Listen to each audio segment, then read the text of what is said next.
now return to the Animal Chronicles on Dzrj810 AM, the voice of the Philippines. Here's your host, Ana Cabrera. Hi, we're back on the Animal Chronicles, and we are with Carla D, the star of Kitchen Musical. One of the stars of Kitchen Musical. Don't make it sound like it's a one-man show. And very good show. And in fact, I enjoy it. Watching it because of the visuals of like the food, and it's an interesting mix. It's something different. It really is. It's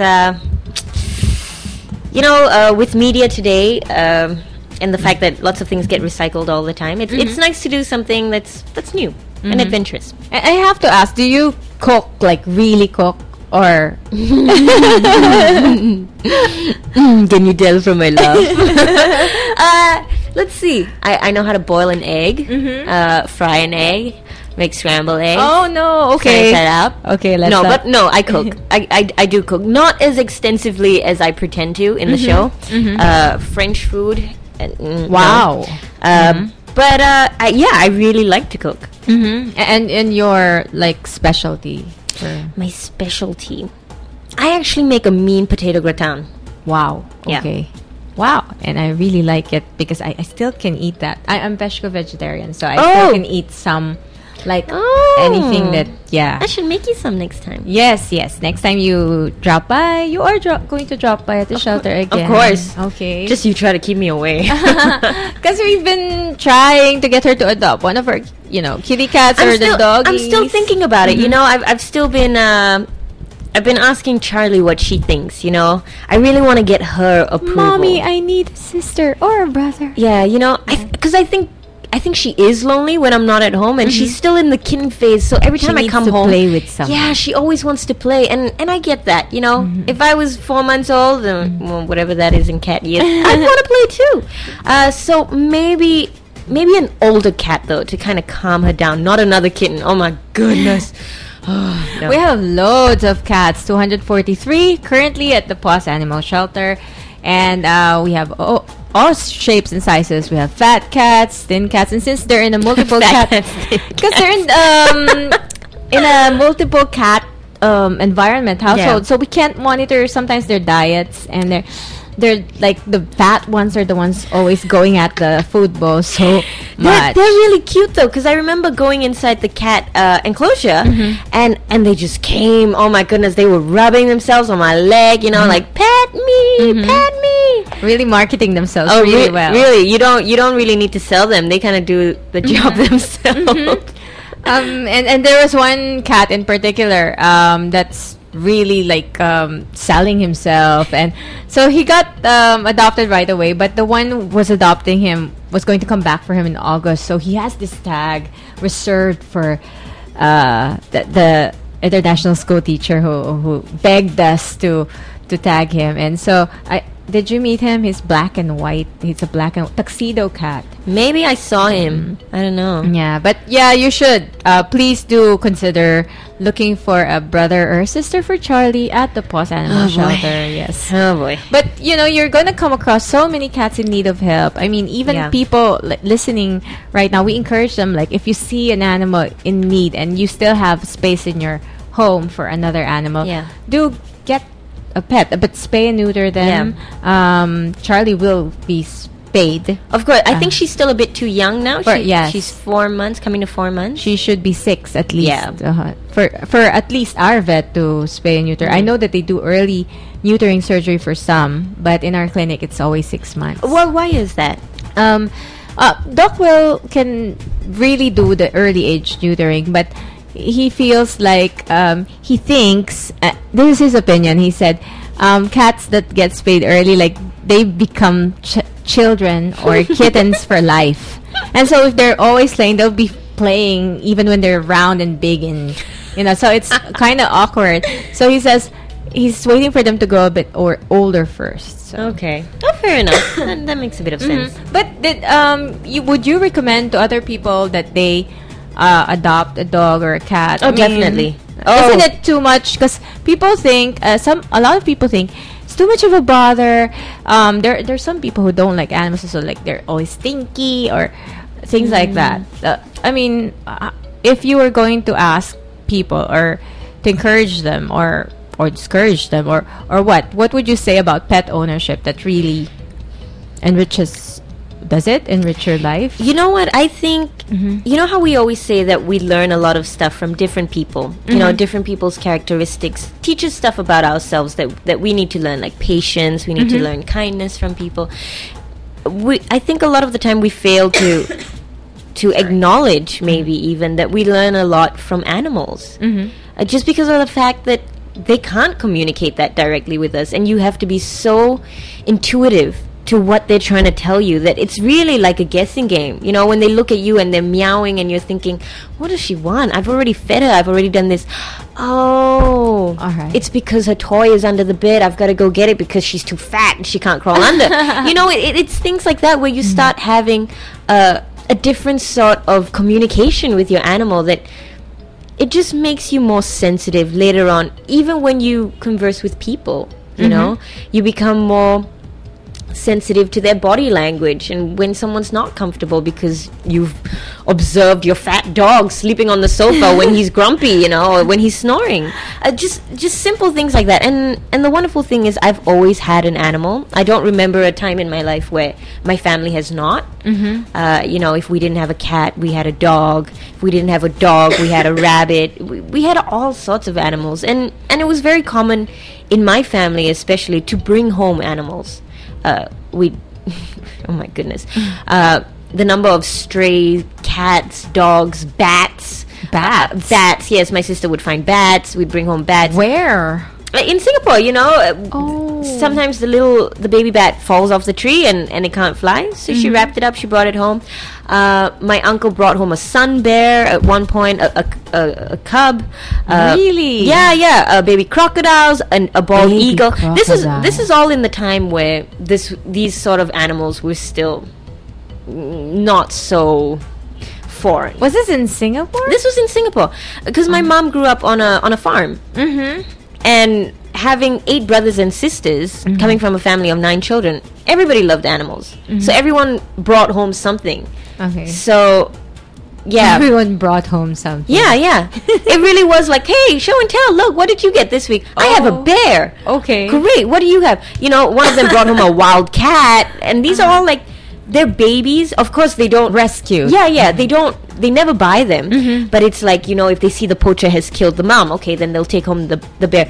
And the wonderful thing is, the bear is still in the Singapore Zoo at the moment and still credits my family for having rescued it. Really? And it's called Monsoon. Monsoon meaning rainy weather. Yeah. Wow, that's sun bear. interesting. I've been to the Singapore Zoo. I should maybe when I go back. Yeah. It says there No. Well, Monsoon gets kept underground because apparently she's not very friendly with other bears. Maybe she's more used to people.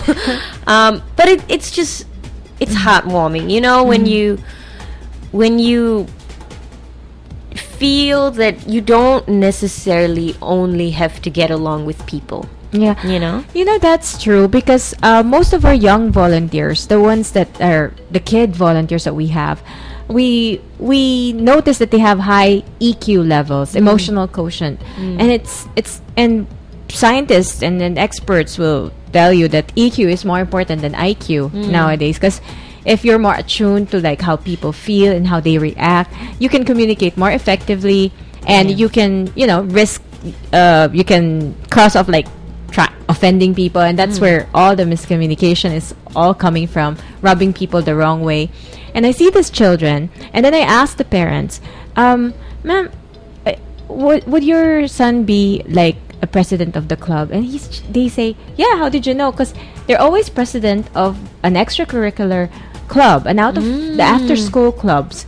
And I find this interesting because it just verifies the fact that children who are more sensitive to animals and love animals, I think they've sort of channeled this into being more sensitive to people, and so they're more into outreach projects, they're more into helping. And I see it in our volunteers, they've helped people and animals. They're active in other charities as well, because I think if you're sensitive to like the smallest animal, a cat, a dog, their pain, trying to prevent suffering, and then so they volunteer to also help other people. It's amazing. Yeah. But you know, on the flip side of that, it's also There's a flip side. Yeah, Okay. yeah. If you take a look at all these abuse cases, and some very horrific ones and very graphic, which I won't go into detail, but a lot of the time the culprits that are caught for arsenal on Yes. animals and all that, it's normally because they have a bad relationship with people. They can't communicate with people, and a lot of the time people take out their anger On the animals. or the sense of dominance on animals because they can't do that to people. Yes. Because animals literally they can't fight you off. You're so much stronger. You can pick them up. You can roll over them. And to some people, that sense of empowerment that this life is in my hand. They have to really throw their weight around. you know, and that to them gives them a sort of, I'm good enough now. Look what I can do to that animal. Yes. But then again, going back to what we were saying, the people that do really care for these animals, it's not because they have to. Because, you know, it's not like the animal's going to tell you what they want. But because sometimes your heart is so big that you want to give back. You want to know what it feels like to give compassion to something that can't fend for itself. I was interviewed 2 days ago, and I said, I think the thing about animal welfare is the highest form of altruism, in a sense that, you know, if you help even a helpless child, there's a chance that the child might grow up. I always read these stories like, he helped a child, gave him a glass of milk. He turned out to be a famous surgeon one day, and he did the operation for this. So there's always a chance that the child might grow. But the animal will not be able to really pay you back financially or grow up to become somebody. There are rewards, like intangible rewards, like the good feeling that you get.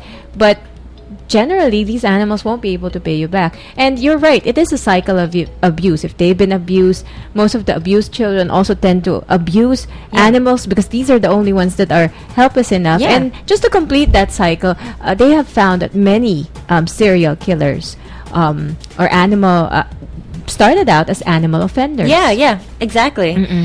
Which is amazing because it really, animals have such an adverse impact on our lives, whether we realize it or not. Whether we're in direct contact with them or whether we're really scared of animals. That also says a lot about you, you know, which is great because you keep learning. And I like what you said about if we learn from other people, we learn more from animals, because it's like if you're trying to learn a different language and feel so good, like going to another country and trying to learn the culture, imagine the extreme satisfaction, at least for me, when I started figuring out, this dog wants this or that, and I'm beginning to guess what they want even before they actually even bark or meow. I find it's amazing because it's interspecies now. You're trying to communicate and you're starting to become good at it. And it's very fulfilling. But isn't that the great part as well? Because animals don't have a language. Yes. So no matter what country you go to, if you go to China, you go to Singapore, you go to Australia, the animals are going to react to you in the same way that they would here in the Philippines. Yes. If you already know how to read dogs here in the Philippines, that then gives you you have full translation authority of any other animal in any other country. Isn't that amazing? Yeah, I think that's really great. The like finding that you have a skill for multiple languages, like a flair for learning a lot of languages. So precisely. I am so glad. I just you talk about things and you hit it spot on, and I say, and that's I think how it is with animal people. Yeah. We say something and sometimes that thing that they do and that thing and it's only animal people, like you talk about how did the poop look like and then you begin to describe the poop and it's amazing, like we're the only types of people who can talk about poop and feel like it's the most important thing in the world because it determines whether your dog is healthy or not. It's called worms, is he dehydrated? But you know what? People who own dogs and have had to pick up dog poop are less likely to want to barf when they have to clean up their baby poop later on. Did you know that? Is that scientifically proven? No, but I'm just sure. Okay. Yeah, and that's what I keep also tell people. Sometimes, because there's this Pinoys are notorious for like walking their dogs out because their dogs need to poop outside and they don't pick up. One time there was an animal advocate who said, "Miss, your dog just pooped," and she said, "Excuse me, I am not the yaya. I am the owner." Because it's like the maid does everything, and it's so demeaning to be picking up poop. And I said, when Pinoys are in another country, it's easy for them to get like, you have to pick up the poop or else you'll get fined and things like that. But here, it's like, oh, it's okay if the dog poops all over, but my house is clean and things like that. And I tell them, if you decide to have a pet, it's like deciding to have a baby, and yes, you might have a yaya or a helper, but at one point in your life, you would have to change the diaper of the baby. And I tell dog owners, if you're not prepared to pick up poop, then don't have a dog, because it's going to happen. Yeah. One of these days, you're walking the dog. That or train your dog to poop in the toilet bowl. I mean, if it's that smart, by all means, teach me. Many pet cat owners have trained their cats to poop in the. Are you considering teaching Charlie? No, she's fallen in my toilet bowl many times now. Oh, okay. She has an affinity with my toilet. I don't know why. While I'm brushing my teeth, and then if the lid happens to be up, she'll wanna jump onto the sink counter. But in order to do so, she has to jump on the toilet bowl, then onto the top, and then onto the sink. So a couple of times I haven't closed the lid, and she still thinks, yeah, it's closed, and she full on jumps with conviction and lands straight into the toilet. Oh, it's my clean, goodness. but she jumps out just as quickly, and then she's like, and trying to shake all this water off, and I'm like, oh no, and then I have to hose her down. I'm like, ew, you dirty cat. Yeah, but she's done it a couple of times. She never learns. Oh, but you better be careful. There was, I think on the news, somewhere in Britain, a cat literally fell in the toilet, and they had to like put that camera thing inside the sewer and try to locate like. She somehow fell in. I don't know. Flushed, I guess. I don't know. But it wasn't a deliberate thing. Like, that nobody flushed her down. But yeah. But I think Charlie's bigger. Yeah, she's a little bit chubby now. Yeah. So and now that you have a cat, and other people, how do you think you'd recommend cats to?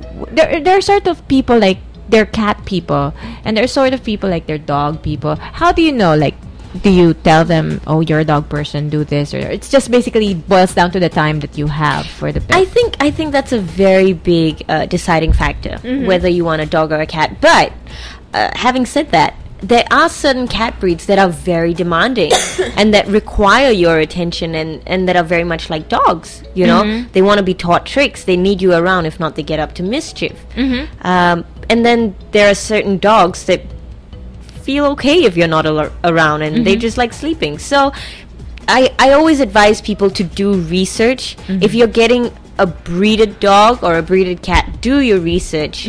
Find out everything that you need to know, and there are heaps of online quizzes that you can take, which would recommend you and steer you towards the right kind of pet, according to your time frame.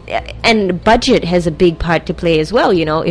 If you want a low maintenance pet, or do you want to spend a lot of money on your pet, then you can get a long haired one. Are you willing to send them to the groomers? If you're not, then you get a short haired animal. All these things play a part. I think a lot of people, which is also a big cause of abandoning animals, is because they're not fully aware of the responsibilities that they have to take up when they adopt or buy these animals. Like, say for example, you go to a pet shop and you see this cute little poodle puppy, and you're like, oh my goodness, puppy eyes, and you buy it. You immediately buy it out of compulsion. And then it grows into a standard poodle that if you don't bring him to the groomers, his hair is gonna mat. He's gonna have all these scabs because he's scratching himself. You don't cut his nails. He's scratching your furniture, and then you end up giving him up. All because it was compulsive. Because you didn't see the pet and then go, oh, that's a standard poodle. Okay, I'm going to go do research. And then you read as many books as you can about standard poodles. Of course, every dog is different, and none follows the breed requirements to a T. But you'll get a rough outline of what you have to expect from it. And caution here, in the Philippines, there's no like standard registry. The registry we have for pure breed owners, it's just for the sake of like attesting that they're the mother and the father are, pure breeds and so forth. It's the lineage, not the terms of keeping. So there are a lot of what do you call it, backyard breeders, or the ones that keep them in small cages, puppy millers. And it's sad if you, there's no way that you will know unless, of course, maybe check with your vet. I think that's the only, and make sure that you go to the house of the breeder if you're gonna buy a breeded pet, because in the Philippines there are so many stories of horror stories, and even stores that they think are reputable. We've had actresses calling us up that this boyfriend of her kid bought her a little dog, and it had this temper, and it's from this reputable store. So just go, and maybe to be on the safe side, go to the shelter and adopt, because that way you save a life and you don't contribute to the demand of a possibly very cruel puppy milling system. I completely agree with you. And I have nothing against people buying pure breed animals. I mean, if that's what you want, and if you've done your research and you know for sure that, yes, say I want a German Shepherd puppy because it really fits my lifestyle and my family's lifestyle, by all means, but like you said, go to a reputable breeder. Make sure you see the parents. Find out information about the parents. Were they show dogs? What type of dogs were they? If you can't see them in person, can you see pictures? Have they been tested? Have these puppies, the puppy that you're going to get, has it already had its first shots? Because that kind of tells you how much they care for the dog already, if they're willing to put in the money for the first few shots, for the nutrients and all that.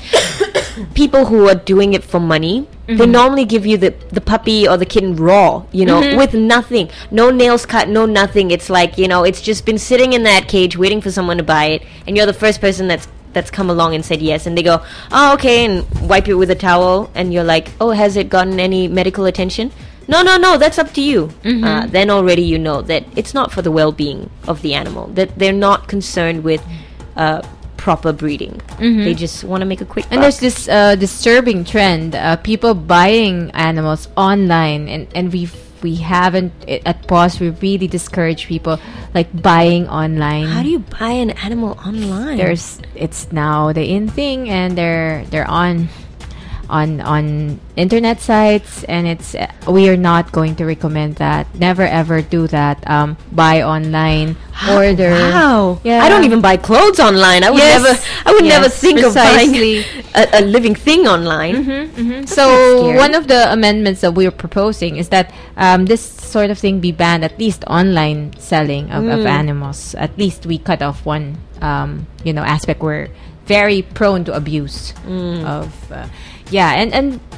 so time really flies, and we only have a few minutes now. I can't believe that we've tackled everything, like from your the start of your love affair with animals, all the way to adopting your very own cat here in the Philippines, rescuing and adopting a cat here, and now advocating for adopting, and if they can avoid buying, adopt, because actually if you adopt a mutt, you get the best of all breeds if you think about it, because you don't really know where, and it's I think for me it's the most exciting thing, for just to find out the quirky. I always think that mutts or stray cats, they're like Kinder Surprise, chocolate on the outside, and you open it up and surprise, you don't know what you're gonna get, and then you gotta piece it together. But once you do, you're gonna realize that you have a pet who would die for you. You know what, they would do anything to make you happy. So we have several testimonials from people who have adopted from us at PAWS. They swear they have like a purebred dog and some like a dog that they raise. The dog that they adopt from the shelter seems to be more grateful. Like they know what it's like to have come from a bad place, and they're like always eager to show how much they love their new owner. Isn't that exactly the same as people? Yeah. Yeah. Or even more, sometimes Yeah. more. Yeah. So, Carla, if there were any things that you would like to say to our animal-loving listeners for the animals. Wow, that's like a Miss Universe question at the end of the... And what would that be? Because, you know, we only have this... although we'd like to have you as a guest again, I hope you would... I'd love to. Indulge. Yeah. Yes. So your what would you tell people in terms of like improving the animal welfare in the Philippines as far as you've seen it? I mean, you've only been here for a short time. I love this saying. I can't remember who it's from, but it's beautiful. It says a country is only as great as how the weakest person or animal is treated. And I think that can be said about any country, no, not just this. In Singapore, in Germany, in Australia, if we do not have care and compassion for animals, how can we expect to have care and compassion for everyone else, for the people? How can we expect to be treated kindly when we see an animal at the roadside and not even look twice? How are we expected, you know? It starts from the home. It starts from education. It starts from parents telling their kids, no, don't kick the cat. Simple things like that. No, don't scare the cat on the road. Don't do that. Or don't tell your kids, no, don't touch the cat, it's going to bite you. Which so many people say, don't touch the cat, it's dirty. And then they grow up with this fear that, oh, animals are second-class citizens. Yeah. When in truth, they're as deserving as any one of us. Well said. Yeah, that's exactly what we tell people here, because we are the voice of the animals here on the Voice of the Philippines. Amen. And this has been the Animal Chronicles for tonight. It has been our pleasure to have Miss Carla Carla D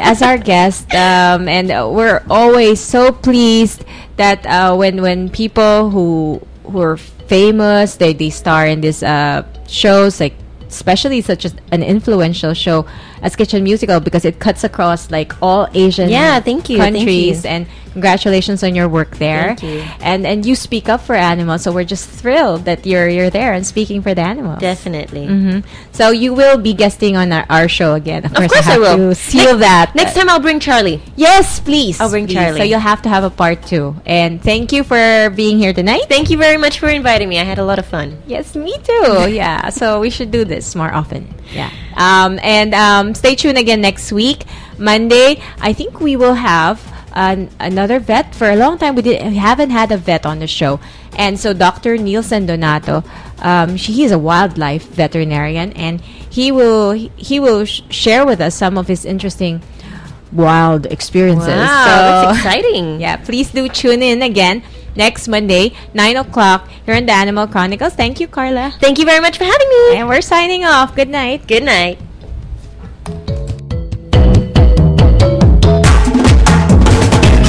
You have been listening to the Animal Chronicles with Ana Cabrera. The Animal Chronicles is an exclusive presentation of Dzrj810am, the voice of the Philippines.